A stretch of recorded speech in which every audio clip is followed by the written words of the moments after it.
Amaryar Salim Goje ta tona asirinsa. Kun jiya mun tashi da wani mummunan labari ko? Na amaryar Salim Goje ta tona asirin abubuwan da ke faruwa tsakaninta da shi da kuma sauran matan nashi wanda take zargin cewa suna sheƙe aya tare da shi. Misali, kamar Jaruma Hadiza Gabon. Ita ta yi zargin cewa Jaruma Hadiza Gabon tana ɗaya daga cikin wayanda suke yawon sheƙe aya tare da mijinta.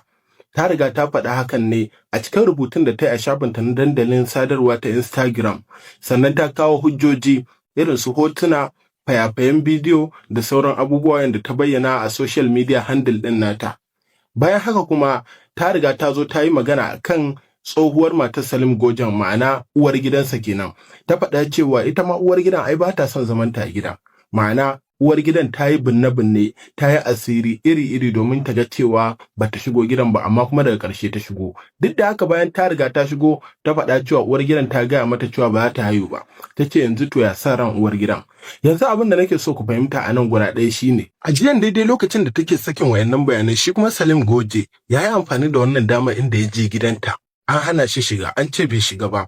Ina tunanin dai har aka kammala dramar bai shiga ba. A nan yadda ku gani inda ake hana shi shiga cikin gidan nata ne. Ita kuma a ɗaya ɓangaren tana cikin gida, tana yin live, tana nuna wa mutane abin da yake faruwa a duniya, tana gaya musu cewa ya riga ya ƙaruso bakin gidanta. Kuma a daidai wannan lokacin idan ya shigo kashe ta zai, ma'ana zai iya kashe ta.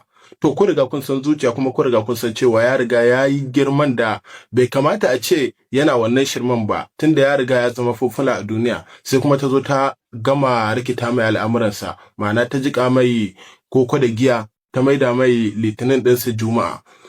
Kun ga wannan abin da ta mai, ta riga ta ɓata mai duk wani bajet. Ta hakan ne take zargin cewa duk yadda aka zai iya kashe ta. Wannan dalilin ne yasa aka zo aka hana shi shiga. To amma kuma me, wani ƙarin abin ya riga ya sake ta tun a bakin kofa. They are breaking into my mom's house.